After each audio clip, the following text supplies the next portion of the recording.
I feel like Jurassic World's main impact is going to surround the wake-up call that comes along with its release, that we all really need to get over ourselves sometimes. We all know deep down that sequels to mere perfect first films 22 years ago are probably never going to be as good as those mere perfect first films 22 years ago, yet even when they go and do just that and prove our subconscious fears correct, we get so annoyed at our own hype machine and longing for the good old days that we often end up overlooking and exaggerating the flaws of what are actually pretty good films. And you heard that right. Jurassic World is a really good fun time at the movies, but nothing can top the original.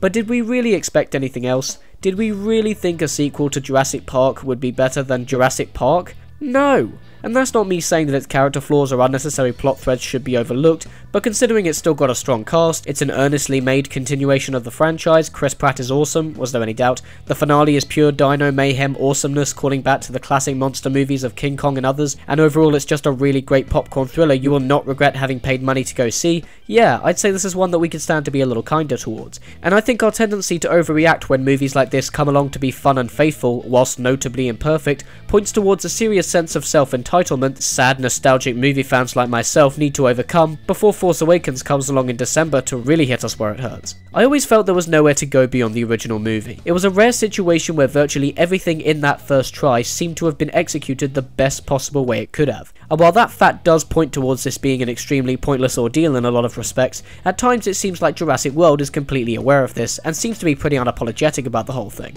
Within its opening 10 minutes there's a sly self-aware commentary at play mocking our inability to be wowed by one thing too many times, and they've got a fair point. In the same way that the general public of this series at this point are used to these prehistoric creatures coexisting with humans, so what else is new? You've seen computer generated dinosaurs, hell, computer generated everything plenty of times by now. Simply giving us more of that isn't going to solve the issue. And part of its very premise hinges on that angle. It's an outright satire of the corporate groupthink mentality of bigger equals better. Our premise? It's been 20 years since the events of Jurassic Park, and technology has advanced enough now for the Mizrahi company to feel confident enough that they can open up a luxury resort which provides a habitat for an array of genetically engineered dinosaurs called Jurassic World, and absolutely nothing will go wrong. The difference this time, however, besides the place obviously being much bigger, every 3 years the company decides to release a new attraction to spike attendance, and on this occasion genetic modification seems to be the order of the day, with the new highly lethal, highly intelligent Indominus Rex due to make its appearance in a couple months' time.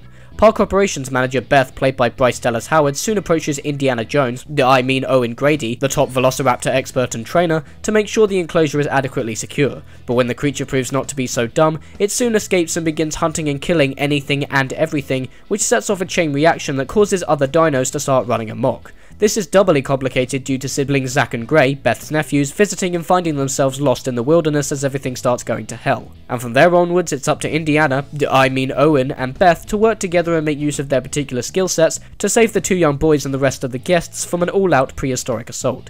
Jurassic World knows that it can't be Jurassic Park. All it really wants to do is use the structural mainframe of the original film to pursue a similar narrative, but with different characters, which touches on fresh new concepts, which pays respect to its older father, and which allows for even bigger dino destruction to ensue. And while that does mean we essentially wind up with a kind of sequel, kind of remake, kind of reboot type thing that rehashes a lot of plot threads, some ideas, doesn't have characters as well realised, and seems to be missing the real definitive magic of Steven Spielberg, the whole thing is still a really entertaining ride from start to finish, and the movie's got it where it counts. It's appropriately schlocky when it needs to be, the characters are all likeable enough to keep the stakes high, the new moral underpinnings seem genuine and really take the film into great new places we haven't seen this series go before, and the resulting finale is a wonderfully stupid crowd-pleasing movie moment that only a Jurassic Park film can pull off. While the scene-stealing, movie-elevating moments that could have turned Jurassic World into something else entirely just aren't here, to Colin Trevorrow's credit, he does, to the best of his abilities, mimic the traditionally Spielbergian bright visual aesthetic, 90s pacing, and light-hearted humour with enough skill to at least make us feel as if we're in the same cinematic universe.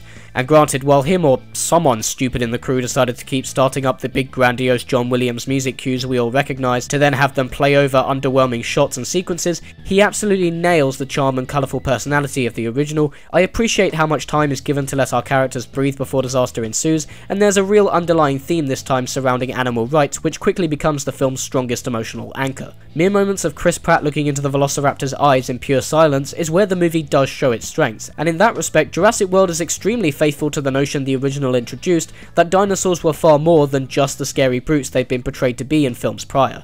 There's a clear divide in how these dinosaurs are represented against the monstrous experiment of our own making the film insists is not even one of them. It's these genuinely evolving intimate moments where Jurassic World transcends the expectations of late sequels.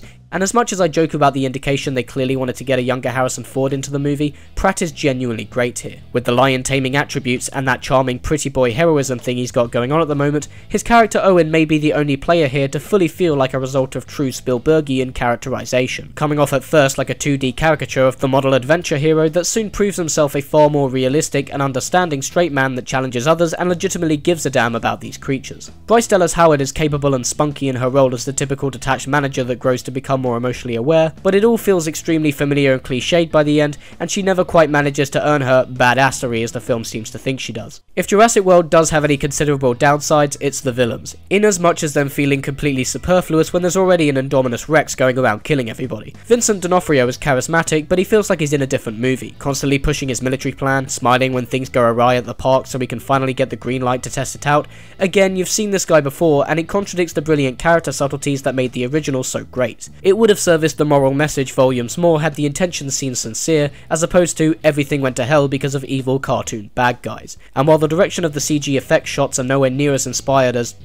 you just can't match that original movie. The dinosaurs themselves look as good as you can make them look and hold up really well. I will say though that I felt virtually all of the close-up shots begged to have been done practically, but that's a personal hang-up. There is still one really great notable moment with an animatronic head which plays so well I just wish we got more of it. Jurassic World is not perfect and that's apparent, but does that mean it's not still enjoyable? That it should instantly be written off? Hell no. This is a really entertaining adventure thriller that stands as a good spiritual successor to the original movie, and I reckon you'll have a blast watching it. Go see it. Cheers for watching guys, and as always if you like this video, you can subscribe to my channel.